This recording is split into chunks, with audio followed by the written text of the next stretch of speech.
Hello everyone, this is part 57 of What If Naruto and Hinata trained together and a spark happened, and I hope you guys enjoy this video and to like, to subscribe, to share, and check out the playlist, to see more comment down below.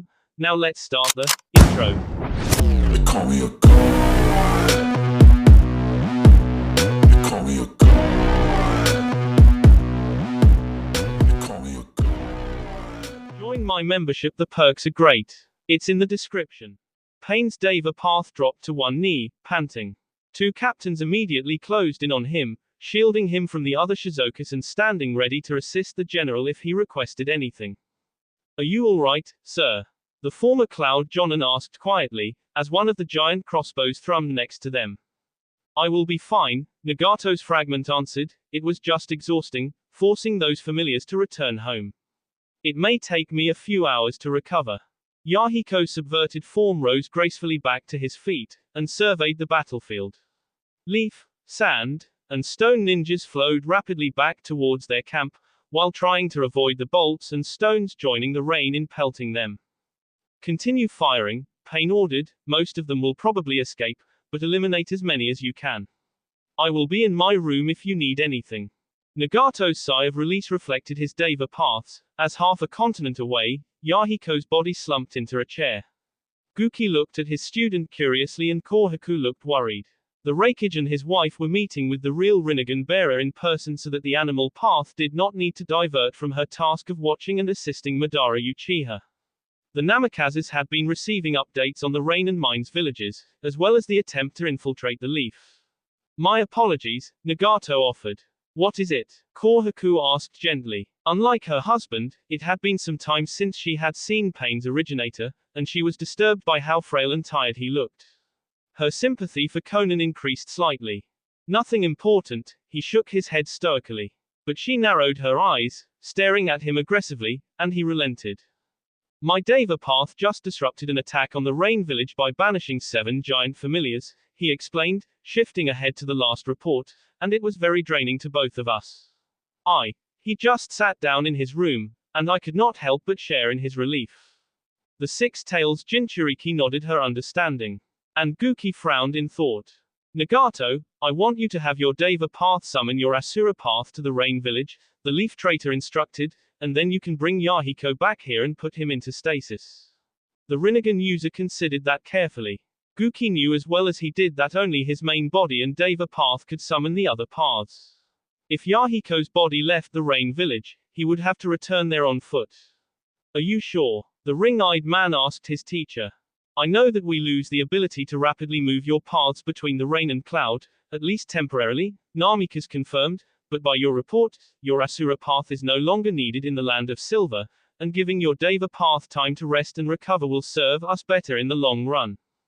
And my reasons are not entirely altruistic, he continued with a sigh of his own. Team Kakashi is coming, and based upon what you just told me about the ambushes prepared for you at the Konohagakure, Tsunade-sensei is very close to discovering who my man in the Leaf is, if she doesn't already know for sure. Which means she wanted me to know Naruto and his friends are coming, which in turn means she is probably plotting something else. And either way, 4 of the Leaf's best fighters are on their way. So I want your strongest path here to help deal with whatever the Hokage thinks she is going to do. Nagato nodded, but added, it will take my Deva path a short time to recover enough to perform the summoning. That's fine, Guki said, we will take our leave, so you may rest as well. Total casualties were 7 from the Leaf, 7 from the stone, and 5 from the sand, Gaara's medical leader told the Kazekage, Tsuchikage, and Suminazuka, handing each of them a page with a list of respective names. An additional 36 are alive but disabled across the entire Allied force. I also can provide everyone with the names of the injured, if you wish. Gaara dismissed the Tokujo with a grateful wave, and the 3 leaders faced one another. We were lucky we didn't lose more people. The Leaf's field commander did not sound as if she felt fortunate. It was a mistake we never should have made, Mitsuru rumbled, angrily, her dark eyes focused on the dog trainer. We should have known in advance that Pain possessed the ability to reverse a summoning jutsu. It appears your so-called defector has been holding out on you. That remains to be seen, Gaara said neutrally. It is possible that Nagato did not tell Conan about that power, or that he discovered it after she left. That is why Shikaku-san and his son are speaking with the Hokage, and hopefully with Conan as well. As if they heard themselves mentioned, the two Nara men entered the room, and the three leaders turned to them expectantly. Conan didn't know anything about it. Shikamaru started without waiting. She told the Hokage that she had never heard of pain having that kind of power, and the witnessed contract seal I had forced on me didn't even flutter. So she wasn't even trying to deceive us. Now can I get back to Anko and Choji? Sum nodded, knowing that the lazy Chunan's teacher and best friend had both suffered injuries during the retreat. Neither one was seriously hurt, however Choji's arm would take at least a month to heal, even with ninjutsu. The hefty Tokujo had punched a catapult stone out of the air before it could hit the Tsuchikage.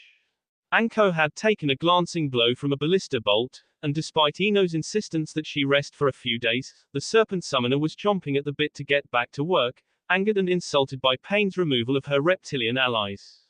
Remembering her debt caused Mitsuru to bob her head as well, and with the permission of two of the leaders, Shikamaru tried to maintain his apathetic posture as he hurried out of the room.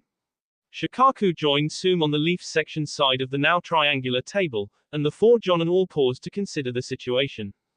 What do you think they will try next? Rock Lee asked his two teammates quietly. Tenten and Neji both looked down at the map.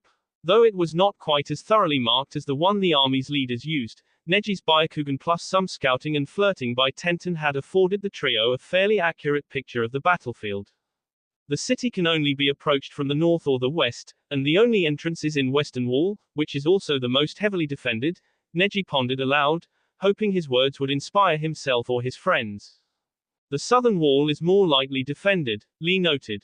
That's because that plateau is a mess, Tenten reminded them, the rains are much heavier up there, and so the whole thing is a giant quagmire, full of quicksand, sinkholes, and poisonous everything.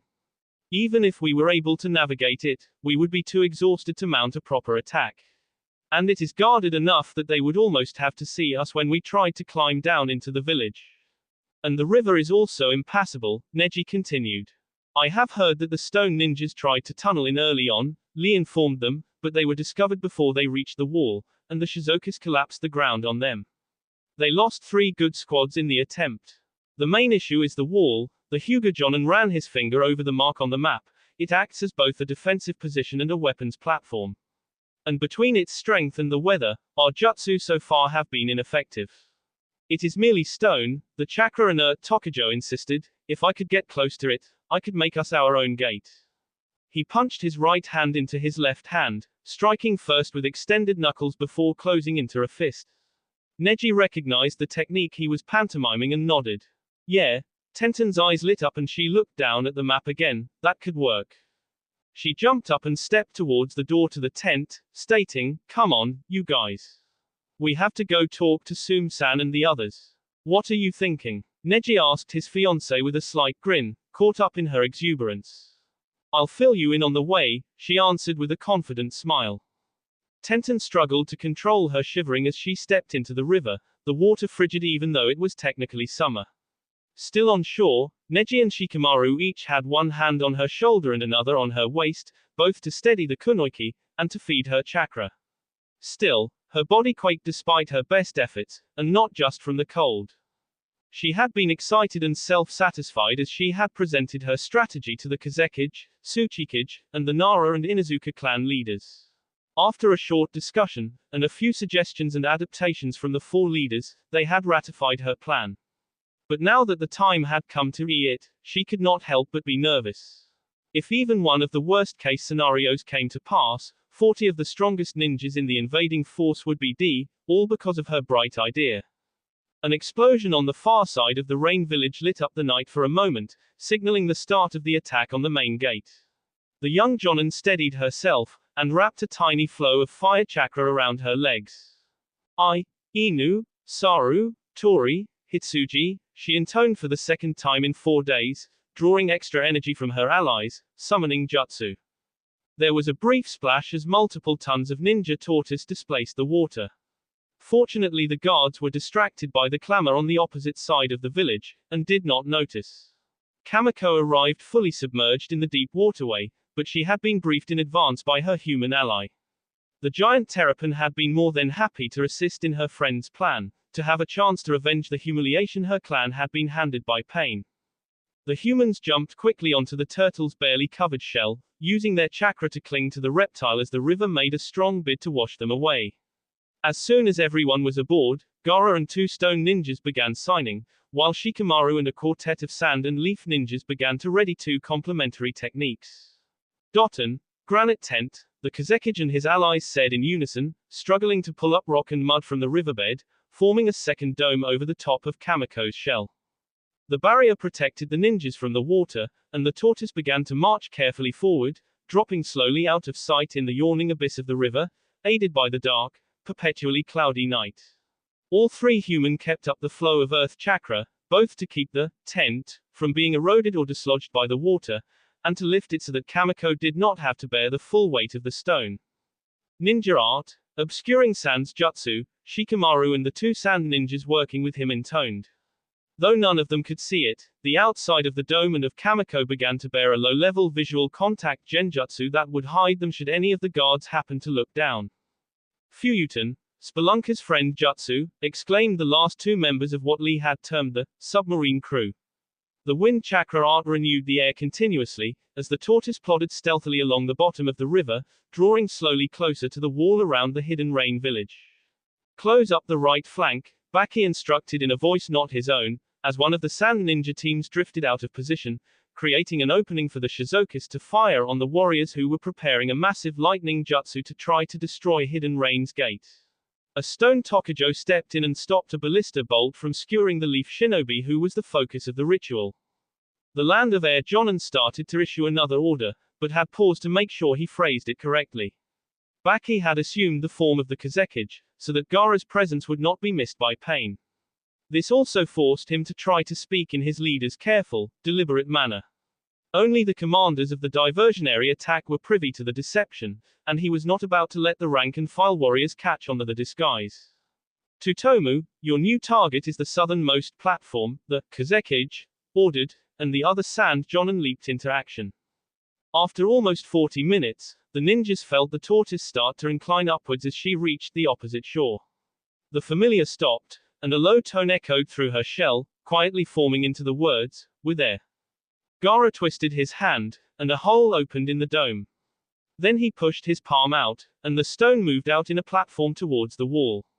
A stone kunoichi took out her phone and relayed their readiness to the Tsuchikage. "It's your turn, Lee," the Kazekage announced softly. "All right." The boisterous youth nodded and ran forward onto the bridge, his mouth opening wide. Then Neji appeared beside his teammate, and clamped both hands over Lee's jaw, giving him a meaningful look. The Tokujo nodded and carefully closed his mouth. He took a cleansing breath, and clenched his fists to help him focus his power. "Grand Key Art, opening, healing, and life," he proclaimed in a subdued whisper. His skin turned deep red, and energy began to swirl around him. Lee took another half step forward and dropped into a fighting stance. He lifted his right arm as if to punch, but his fingers were uncurled, the tips pointing at the wall.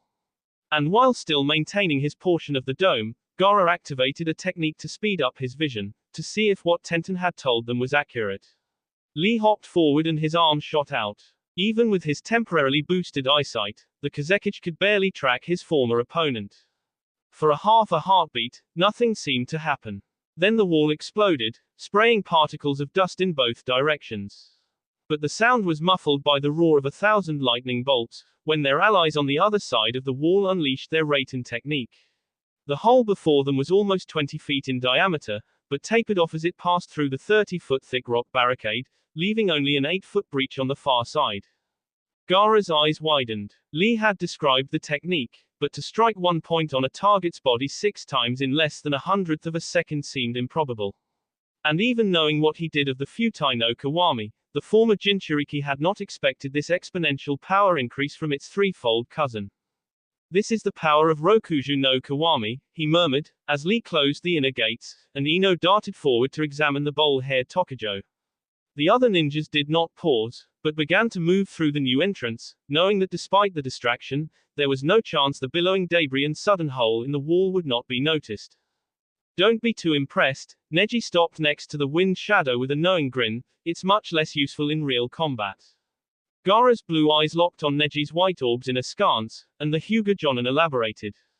Like all the other versions, the six-fold limit break requires all of the strikes to hit the exact same point on the target. Neji stated, living targets are always moving, and tend to get pushed away by the initial strikes, making the attack virtually impossible to use on another ninja.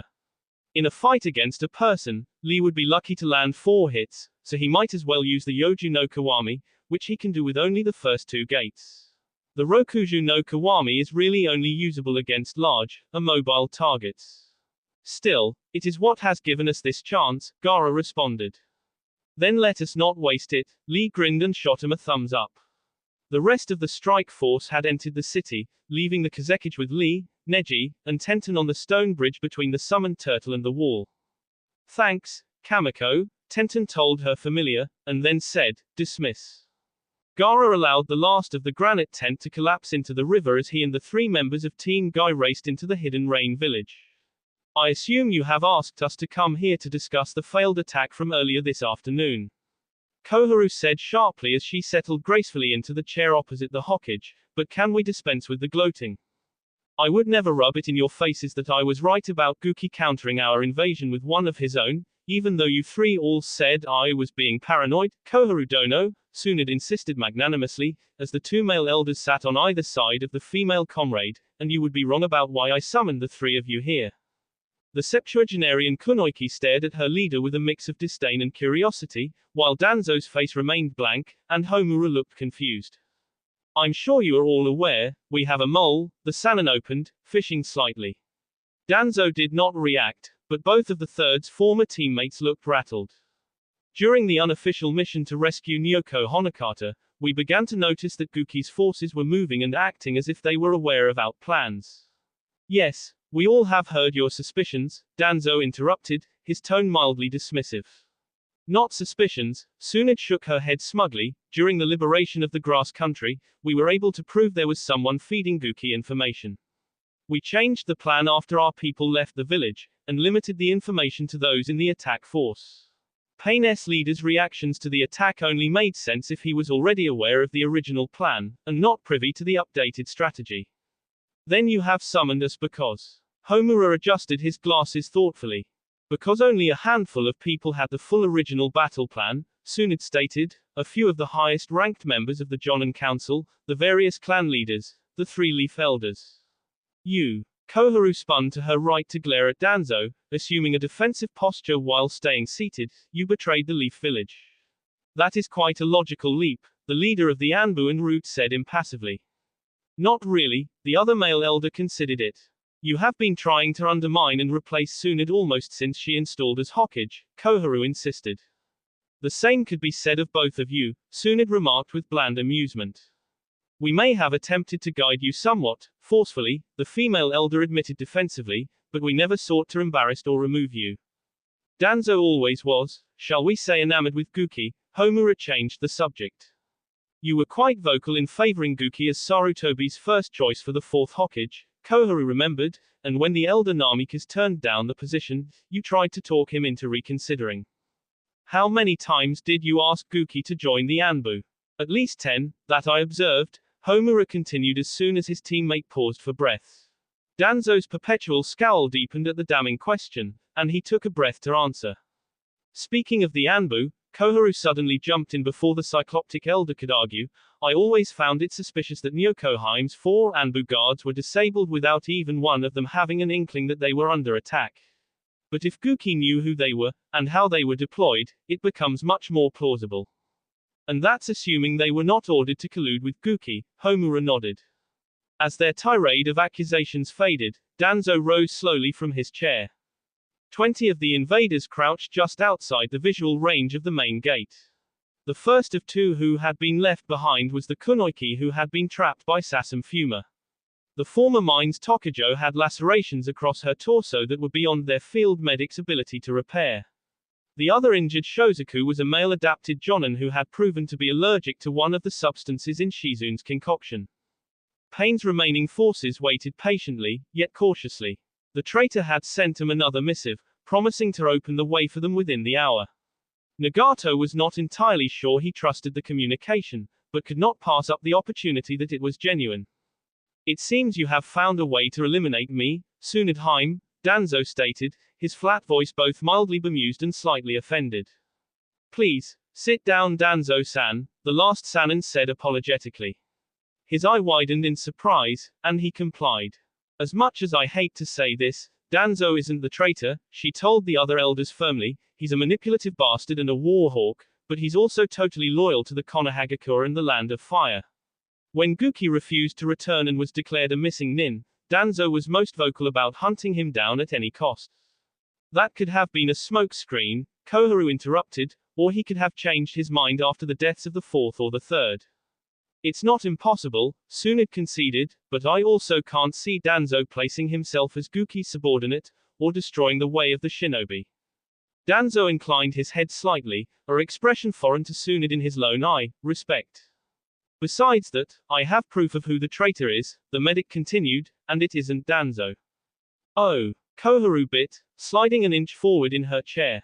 You see, after I had narrowed the list down, and began feeding them, Tsunade continued, giving various individuals specific pieces of intel, to see which Guki reacted to. And I had them monitored, both to keep track of any potential mixing of data, and to see who made phone calls, sent letters, or used long-range communications techniques. As I eliminated suspects, I began to give the remaining potential moles more specific and less obvious pieces of our plans. The Kunoichi elder nodded approvingly. For Team Kakashi's current mission, I gave the 3 final suspects accurate but incomplete information, and made sure that there was no way they could have shared it with each other. Then after Kakashi reported back on the results, I set up the traps for Pain, and gave the fake defenses to the traitor, to confirm his idini, and to see if he would put the village and all the civilians here at risk. Tsunade's eyes narrowed angrily, and she s her hands on the desk as she stood, growling, that's how I know Guki's mole.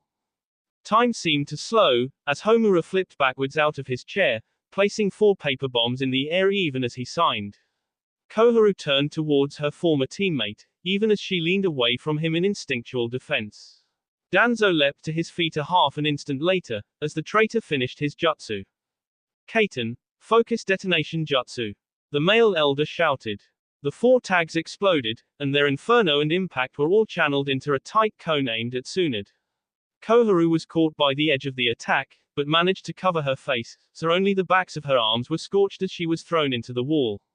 The last Sannin tried to move to defend herself, but she had been expecting a denial and argument from the traitor.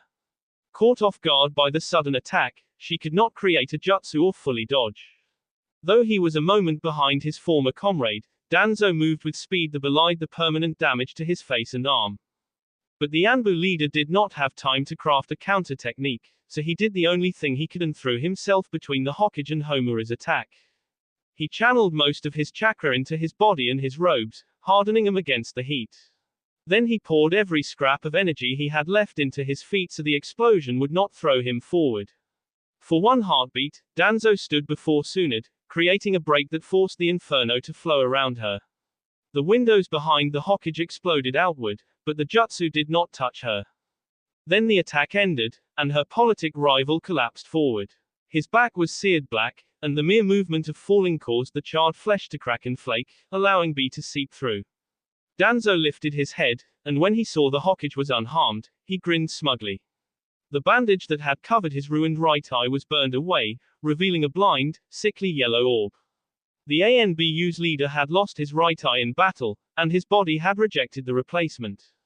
Good, he wheezed. Why? She demanded, tears coming to her eyes unbidden.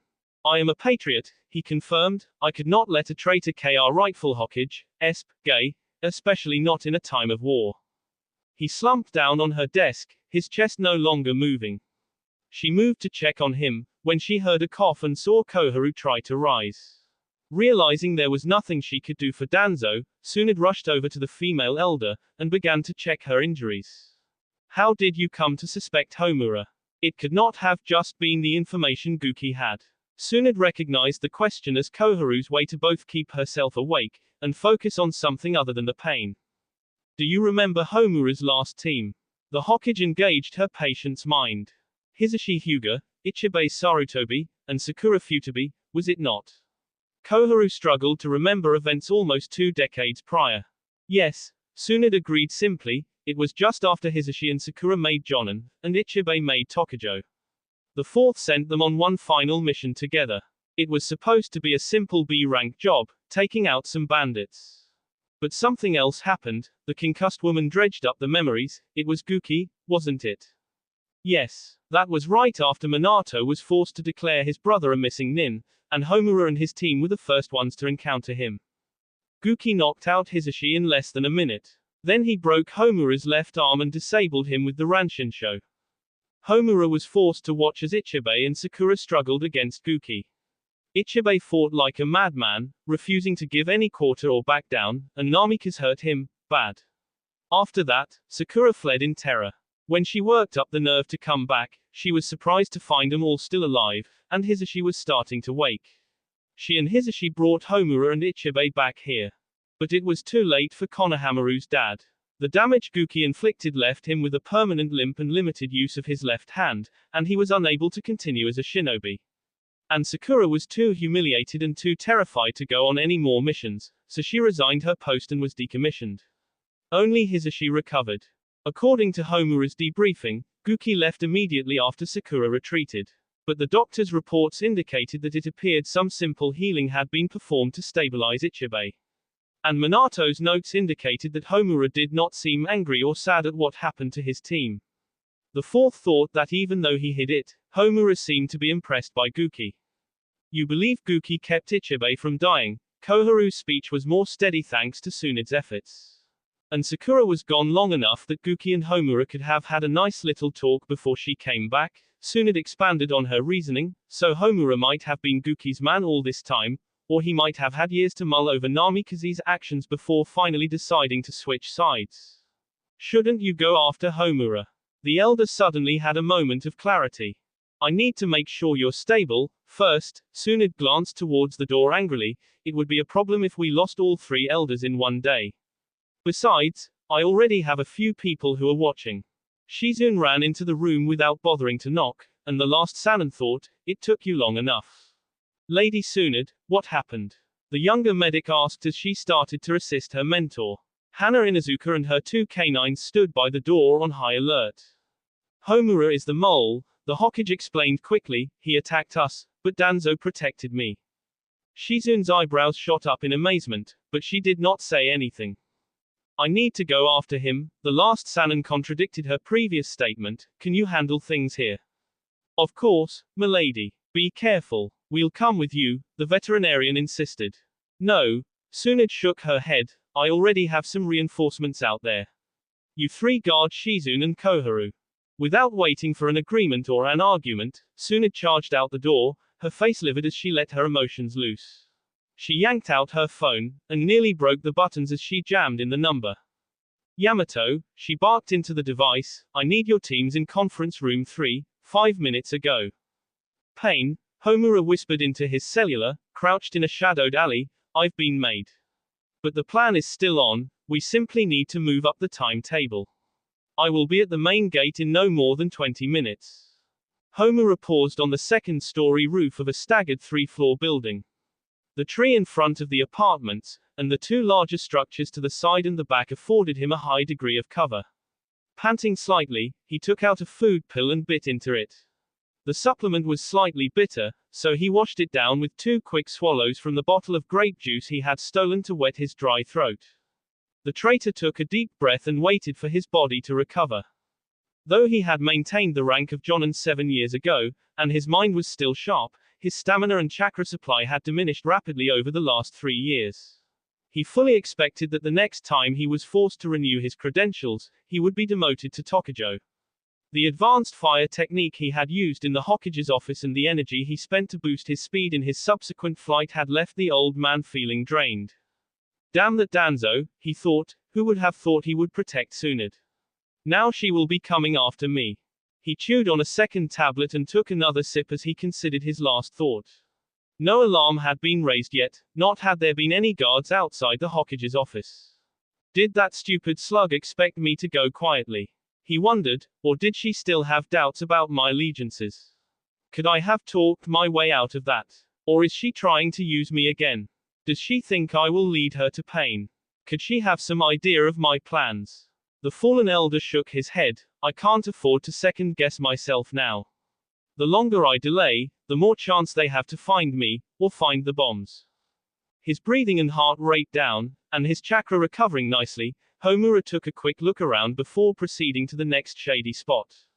And no masks, Tsunade concluded. If he sees the Anbu out in force, he'll get more cautious. And I don't want to panic the civilians. The dozen assembled special operations shinobi complied, each removing the reinforced ceramic face that concealed their idinis from the rank-and-file ninjas. Do you have any idea where Homura may be going, Tsunade-sama? Wolf inquired as he stowed his mask. Nothing beyond the obvious, the Hokage shrugged. He doesn't appear to have gone home for equipment, so he might try to hit Emporium Karen or one of the smaller stores. He has been frequenting the movie theater on the west side, but that could have been a cover. He might have a bolt hole in the area. Otherwise, he'll probably try to reach the wall so he can escape and link up with Pain. The Anbu agents all nodded in agreement. Don't underestimate him, the Sannin added pointedly, glaring at the youngest ninja present. Homura was a teammate of the third Hokage. He's highly skilled, clever, and has probably forgotten more secrets about this village than any two of you know. He has to know we are coming, and what's waiting for him when he's caught, so he will almost certainly continue to go for the throat. I don't want to lose any more people to that traitor. Now, get going. The 12 hunters all vanished from the room, leaving Tsunade alone with her anger and doubts. What is this? Danzo asked impassively. A new iron supplies sample. If only, Tsunade sighed, it looks like just an iron bar now, but when Yugao Azuki brought it to me earlier today, it was a copy of the siphon. Koharu gasped, and Homura's constant frown spread to his eyes and forehead. The medic proceeded to tell the trio about Team Yugao's mission, and how the purple-dressed Jonin had recovered the duplicate axe. Are you certain? The Anbu leader's question was born of caution, not doubt. Do you think I would ever mistake that weapon? The Hokage shot back, unpleasantly amused by the whole situation. The three elders all considered that the siphon had been the preferred weapon Hiruzen Senju, father of the first and second Hokage, and shinobi whose name the third Hokage had inherited. Hiruzen had passed the weapon on to his grandson, Tsunade's father, but the younger Senju had never mastered the axe as his grandsire had. His daughter had also tried her hand with the siphon, but decided the blade was not large enough or heavy enough for her tastes. During her brief stint as Guki Namikaze's teacher, she had taught him her weapons skills, among other things. His talent had impressed her, and he had a love for the battle axe that endeared him to her. So she had passed the weapon on to the future traitor. Probably not. Koharu seemed unwilling to fully acknowledge the younger woman, but does this mean he is back? I don't see many other options, Tsunade said evenly. It's highly unlikely that anyone else would be able to use Siphon's cloning power, when neither my father or I could master it. We have to assume Guki is alive, and more importantly, on the move. Why give a copy of Siphon to such a weak group of bandits? Koharu contemplated. May I take this? Homura asked, pointing to the metal rod. I guess. Tsunade shrugged. Why? If I break it down, the trace elements might let me track the region of origin, the third's teammate explained, which could help us find Guki. Go ahead, the Hokage nodded, her voice carrying a hint of hope. Hello, Guki Namikaze-san, Homura's voice carried through the abandoned building. The subtle scratches in the metal had directed him to a specific address in the capital of the land of tea. Homura Mitokado Dono, the dark blonde Jonin emerged from the shadows. You are not the one I expected to meet. The bandits you entrusted the message to made the mistake of trying to shake down a team of leaf ninjas, the elder explained. The Jonin leader recognized Siphon and brought it back. And you decoded the message. Sarutobi and I designed that code, for when Koharu was being particularly prudish, Homura smirked. What I cannot decide is if I am surprised Sarutobi taught it to you. Guki chuckled, but quickly sobered. Well, this is a pleasant enough conversation, Homura Dono, the missing nin said pleasantly, but what are you doing here? And why did you come alone? Are you looking for revenge for what I did to your team? No, I have had years to think about what you did, and what you said to me after. Our world's about to break. I watched the Nine Tails attack, and the chaos following your brother's Orochimaru betrayed the village and tried to destroy it. Surrounded by deceit and with no care for the innocents we or corrupt. I understand your words now, and I cannot help but agree. I have come to join you. Homura recovered from his reverie and resumed his escape. He found the streets nearest to the wall were all but empty. Though the general air in the village was more amused than frightened after earlier, aborted attack, the civilians were keeping closer to the center of the town, just to be safe. Homura thought he had a clear shot at the southwestern wall, but held his position out of long-honed caution. The guards on the walls were still looking outwards, but he suspected that might be a trick. Finally his pressing need for haste overcame his worries, and he darted towards the wall. But before he was halfway to the barricade he heard and saw the subtle flashes of two shinobi, and he dropped into a defensive stance even as they landed, one before him and one behind him. Tenzo-san, the elder pretended to relax, and then glanced back and acknowledged the younger ninja, Saikun. Homura returned to a normal posture, while subtly shifting his robes to give himself freer access to his equipment, and then asked conversationally, I was on my way to inspect the site where Yugao Azuki's team was attacked. Is there something I can do for you? Sorry to interrupt you, Homura Dono, the former substitute leader of Team Kakashi seemed mildly apologetic and equally nonchalant, but the Hokage needs to have a word with you right away. Of course, the elderly shinobi bowed slightly, and swept his arm to the side to indicate that Yamato should lead the way. But as he did, he drew a tag out of his voluminous sleeves and as he completed the gesture released the paper bomb. The explosive shot towards Sai, but the teen was not surprised by the attack. The younger Anbu warrior fired off a single shuriken, skewering the parchment and turning it back on the traitor. Homura flicked up his fingers and the bomb exploded, creating a cloud of fire and smoke between himself and the ink user. Stay there and watch for the invaders, Yamato ordered the ninjas on the walls, as they turned to gape at the unexpected internal battle, but report this to Ops. The middle-aged Jonan nodded, and her slightly younger Chunin teammate took out his phone and triggered the first number on his speed dial. Yamato was already signing before he finished giving the order, and intoned, Mokuton, putting down roots jutsu. Thick branches erupted from the ground around the mole, wrapping his legs and then merging into a single tree trunk that continued to spread towards Homura's knees. At the same time, Sai dashed off a quick sketch and an ink wolf leaped off the paper. The renegade palmed a tag in each hand, placing his left hand against the chakra-generated wood, while tossing the right-hand sheet at the fake lupine. Hyoten, Winter's Bite, Homura announced, and ice began to flow from under his left hand, first halting Yamato's jutsu and then cracking and splitting the tree. Kaiten, Fireball Jutsu, the former elder continued, and the tag he had thrown at Sai expanded into a sphere of brilliant white flames, consuming the wolf and forcing the artist to roll back. Homura kicked his way free from the weakened wood, and lifted two more of his chakra-laced parchments. He uses a variety of ninjutsu tags, Yamato reminded Sai, to make up for his below-average chakra levels. The younger Anbu agent nodded, recalling the tactical readout on the third teammate that Tsunade had provided them. It stated that Homura's strategy was to prepare a large number of paper seals in advance, so he could limit his chakra usage in combat to unleashing the prepared techniques and altering them slightly. This both saved his energy, and gave him a speed advantage over most ninja. Most shinobi don't have the skill and patience to create so many different types of paper bombs, Yamato thought to himself, but that also means if we can get them away from him, he will be at a disadvantage. Mokuton, Wood Clone Jutsu, Orochimaru's former test subject stated, creating two duplicates out of the remnants of his destroyed trap.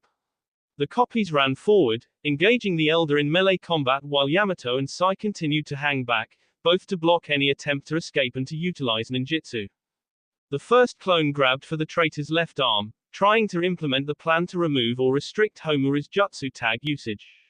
Your tactics are too obvious, Tenzo. Homura continued to use the Anbu agent's real name, instead of the pseudonym Yamato had grown more comfortable using. He placed his hand firmly on the out-of-position clone's back and when he took it back there was a paper tag affixed to the wooden warrior. Kaiten, Forest Fire Jutsu. Both the real and copy Yamato's eyes widened as the renegade Jonan activated the jutsu Madara Uchiha had created to fight Hashirama Senju. Flames instantly engulfed the duplicate, leaving a pile of ash in less than a second. Go, Sai said simply, having completed a much larger and more complex piece. The two-headed dragon separated from the page, and flew towards the traitor, while both remaining Yamatos hopped into place to block Homura's avenues for escape. Kaiten, ignition jutsu, Homura proclaimed without using a tag, and fires danced across the wyvern. But this time the ink creation did not burst into flames. Instead it opened one of its mouths and breathed a cloud of stylized pigment flames at the renegade. He dodged backwards, not sure if the ink could actually burn him, or if it would just hit him and possibly hinder his movements. His evasion put him in range of Yamato, and the deposed elder had to jump desperately to avoid losing his right sleeve. Homura regrouped, struggling not to pant. Even this brief fight was already taking its toll on him. The dragon art and the two Yamatos were already closing in on him again, and Danzo's pawn's brush was already fluttering over a new page. I had been hoping to save this one, he groaned, slipping a certain tag out of his left sleeve. Diluting your pigments with water to make them harder to burn was inspired, he informed Sai, adjusting his glasses, however that introduces a different weakness. Suten, dousing rain jutsu. Water flowed out of the paper bomb, and into the air. It dropped back down, pelting the wyvern, which began to expand and lose its shape. Normally your constructs are hardened against liquid intrusion, the mole concluded, but this alteration also removes that protection. The dragon dissolved an instant before it would have hit the rejuvenated traitor, showering him with dirty water. Yamato was also doused, but the Anbu Jonin had retreated, so he was not so thoroughly dyed. The wood chakra user glanced at his ally. Fighting Homura-san was dicey enough when he was 74, Yamato noted, his voice oddly unconcerned. That sort of transformation could not last more than a few minutes, Sai said, his tone as flat as usual, especially with his reported chakra supply. Except that he could have poured chakra into that tag over the course of months, his superior counted, so the reversion could last hours, or possibly days. Which is why I did not want to waste it on the two of you, Homura agreed. Unfortunately, it didn't appear I would be able to escape in time without it. One side of his frown turned up, and he darted away from the out-of-position Yamato, towards the wall. Orochimaru's guinea pig shook his head, signing. Just because I said it would be tougher to fight you, the first's inheritor stated, doesn't mean I can just let you go. Mokuton, carved in. Roots expanded from the ground in front of Homura, merging and expanding into a 12-foot-tall wooden statue. It was generally humanoid, except it had a stylized wolf's head with bull's horns, and two sets of arms. The construct creaked slightly, then stepped forward with surprising speed, punching out at the traitor. Homura jumped back, pulling out another two of his tags. Haven't you already learned? I know how to deal with your Mokuton. Actually, I have. Yamato did not seem worried, sigh. The artist shinobi gestured, and again ink rose from the page. But instead of attacking the former elder, the seemingly incomplete sketch flew past him and hit the carved-in. The pigment coated the statue, giving it a layer of black tattoos. The construct lashed out again, now moving even faster. But instead of changing his attack, Homura continued. Kaiten, Grand Fireball Jutsu, the mole proclaimed, sending a large mass of flames at the artificial warrior. As with the dragon, the ink covering the inn resisted the inferno, protecting the planet matter underneath. Yamato and Sai both pointed in unison, causing the statue to swing its leg forward. As I expected, Sai's adapted material stops my Kaiten Jutsu from burning your Mokuton, Homura noted, and presumably the wood underneath will absorb any excess water should I try to use Suten techniques to thin the ink. He jumped over a kick and returned the tag he held in right hand to his holster, and drew two different tags instead. As he did, he noticed the matched expressions of concentration on his opponent's faces. However, there is one obvious flaw with your attack, he glanced at them knowingly. You both have to focus the majority of your attention and energy on synchronizing the movements of the wood and the ink. That prevents you from taking any other action, and leaves you open to counterattack. And simply stated, just because I cannot exploit the weaknesses inherent to your individual styles, does not mean there are not other ways to deal with your automaton. Homura lifted both hands and activated each tag with a sliver of chakra, stating, Doten, advancing wall jutsu. Both of the parchments crumbled and two giant blocks of granite rose out of the ground, one on either side of the carved-in. The walls moved quickly forward, trapping the statue before it could escape. The two-part construct pushed back on him, keeping itself from being crushed. But it could not free itself, and Homura returned to its creators with a smug, yet disappointed look. You have both invested a great deal of chakra in that weapon, the mole said. If you let it be destroyed, you will not have the energy to keep me here. Of course, if you spend all of your efforts on keeping it around, you won't be able. His assertion trailed off at the sound of shattering stone. He turned back to see a cloud of dust where one of the walls had been. And an instant later, Tsunade emerged from the dirt, followed by the An. It looks like you two were having a little trouble, the Hokage informed the Anbu agents pompously. Yamato had the presence of mind to look chagrined, but Sai met her gaze without concern. It would have been much easier had you not insisted we bring him in alive, the teen insisted blandly. Probably, the last Sannin shrugged, but we really need to question him. See what he knows about Guki's plans, and how he sends Namika's information. If we can continue to play up the leak, it might help us end the war faster. Unfortunately, I was kept in the dark about Guki-sama's plans. At my own request, the traitor shot back, and I have already relayed my unmasking to Pain. If you intended to use me to feed false data to Guki-sama, you should not have tipped your hand so soon. Maybe not, Tsunade shrugged, noting the change in honorific. Then her eyes flooded with barely constrained fury, but I could not suffer one more day of you betraying this village. Betraying everything my grandfather and Sarutobi-sensei worked to build. Homura opened his mouth to lecture her, and then shook his head. So then, now I have to get by all three of you to escape? He asked, seemingly unimpressed. Not quite, Tsunade grinned darkly. The other Anbu agents I dispatched to search for you. I already called to let them know where you had been found. 2 additional shinobi appeared behind Tsunade, and 3 more in position surrounding the renegade. The Carved took another step forward, and Homura glanced over his shoulder at his original foes. Both were still focusing on the construct, but Sai looked almost giddy, while Yamato appeared relieved. The rest will be here in minutes, at most, the Konoha's leader continued, and some of the members of Naruto looking forward to talking with you about what happened to Danzo. I'll tell them you don't have any other useful information, but I'm not sure it will help. It might make things worse. It doesn't matter, Homura chuckled hollowly. Even before Tenzo and Sai found me, I had already set my final plan into motion. It's far too late for any of you to stop it. As he boasted, he drew the singular jutsu tag from the deepest pocket in his sleeves. He pressed it up against his throat, opposite the chronal regression paper. It began to glow a devious purple, and Tsunade's eyes widened in surprise. She raced for the treasonous elder, but he slumped forward before she could reach him. Damn it, she half snarled, half sobbed, barely resisting the urge to grab him. What were you talking about? What final plan? What was that? Sai asked in muffled confusion, as Homura's body began to collapse inward on itself. Corrosive B jutsu, Yamato explained, an old-fashioned S technique, one that turns red B cells into acid. It prevents enemies from learning anything useful from the ninja's body. As if in delayed response to Tsunade's question, the sound of an explosion suddenly reached their ears, and they turned to see a mushroom of dust in the distance beyond the wall.